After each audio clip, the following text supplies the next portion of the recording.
Paul's letter to the Colossians is written during Paul's apostles' many imprisonment announcing Jesus for Lord. Let us address the group of people Paul had never met in a church community that he did not start. This church Colossae was started by a co-worker Paul named Ephraim, who was actually from the city. In Ephesus had visited Paul in prison and updated him how well Colossians were doing overall. But he mentioned some of the culture pressures tempting them to turn away from Jesus. So Paul wrote this letter to encourage the Colossians to address the issue Ephesus had raised and to challenge them to greater devotion to Jesus. The design flows are pretty easy to follow. Only moving focus on Jesus, exalted Messiah. Paul goes on to show how his suffering in prison is resulted for Jesus. He addresses the pressure tempting the Colossians to turn away from Jesus. After this, explores the way of life that Jesus' resurrection opened up for them. Let her open up with two key pairs. Paul first thanks God that he learned Ephesus that Colossians has been totally faithful to Jesus, showing love for God and their neighbor, and all because the hope they had in the creation that Jesus has in store. And he moves on praying that would grow in the wisdom and understanding about Jesus. And then Paul placed a poem to help the Colossians and us to exactly that. In the centerpiece of chapter 1, a poem all about the crucified exalted Messiah. It's two parallel sentences around a cramped language imagery books of Genesis, Exodus, and Psalms and Proverbs. First stanza explores how Jesus is true image of God, and in the full character and purpose God embodies in the human. The firstborn, Old Testament phrase about Jesus' royal status over all creation. He shares the very identical of true Creator God. By him all reality, all powers, authority, spiritual and human, have been created. In Jesus Messiah, he discovered the very author in creation. And second, that he discovers he's also the one bringing about a new creation. He's the head of a new body, which refers to Jesus' people, who were new humanity, which is own resurrection existence prototype. In him, God's glorious temple presence dwells. And through Jesus' death, resurrection, God has reconciled himself to humanity and all special powers to all creation. Through Margaret poem, Paul keeps referring back to as he goes into later. For it shows how the truth of the poem transforms his own experience of suffering in prison. Think punish, announcing the Greek Jesus is the resurrection Lord of Paul. Suffering, he thinks, is not a sign of defeat. Actually, the representing Jesus' own suffering as an act of love. His hardships are actually a cause for joy. His imprisonments are suffering news that Israel's resurrection Messiah is creating a new multi-ethnic family. And more, divine glory dwells in Jesus, who dwells in and among international families. Or as Paul says, the Messiah is in you all, in the hope of glory. Paul addresses the culture pressures that tempting the Colossians to turn away from Jesus. They're confronted by a combination of mysterious following along with pressure to observe the laws of Torah. So all the new creation has grown, worshipping the various Greeks, Roman gods, who govern different areas of life. Specifically, Jesus, one of those 10 that could worship. There's no great pressure from the Jewish Christians community for non-Jews to complete the commitment to the Messiah by following all the laws found in the Torah.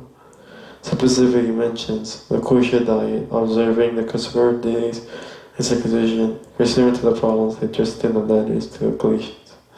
For Paul has given either of these temptations as compromise.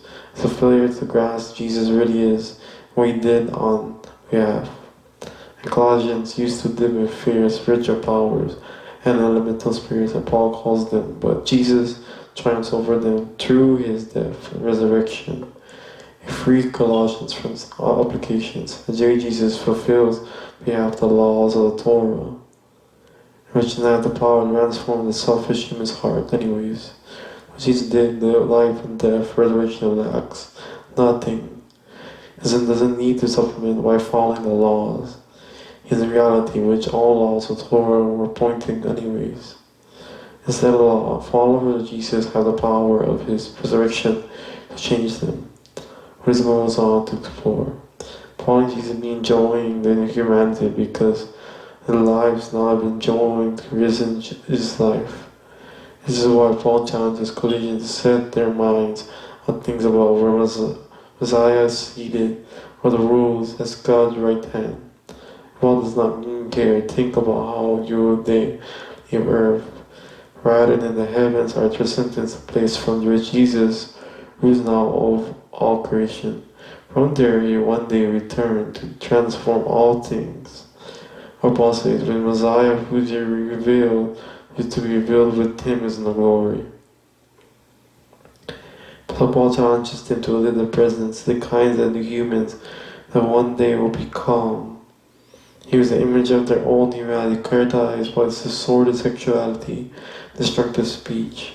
For Christians, humanity died with Jesus and had been replaced by his own humanity, which is characterized by mercy, generosity, by forgiveness, and love. This humanity presents an ethic of social boundaries lines, however, the great in Paul's words, people where there's no Greek or Jewish circumcision or circumcised slaves are free, but Messiah is all and not all people. And Paul gets really practical. He shows the Colossians what this new humanity might look like in the first century Roman household. It's a highly authority institution where males participants held the power of life and death for his wife and children and slaves. Not so Christian households. Here the risen Jesus is the true Lord. And so the Lord, his wife, allows the husband to become responsible for her. And the husband is subject to Jesus by loving his wife, placing her well-being above his own. And where Jesus is Lord, children are not objective but called to mature to respect. And parents are raised the children with positions and understanding. Christians who are slaves are honored to their human masters, precisely because they're not the real masters. Jesus is. And Christian slaves are to understand that slaves not their priority, but rather the full member of Jesus, God's body, to honor, embrace, and love. Paul's walking a very fine line here, reshaping the most basic human institutions around Jesus, who are ruled by self-giving love. So why does not abolish the household destruction outright? Thought the Messiah demands that we transform, also beyond the point of recognition for any Roman living in Colossians. So you can see that most clearly, the Colossians and the request of prayer, Paul applies these instructions about rich slaves and masters. He discovers Tychicus is the one carrying and reading this letter to Colossians, accompanied by certain Onesimus, who was former slaves to Colossians, Christian named Philemon. He discovered another letter addressed to Philemon. Onesimus had escaped from his master and crime worthy of imprisonment. Paul asks why the whole church degrade Onesimus as a faithful, beloved brother in the Lord. And then later, Philemon Paul says they should receive Onesimus no longer as a slave, but as a brother.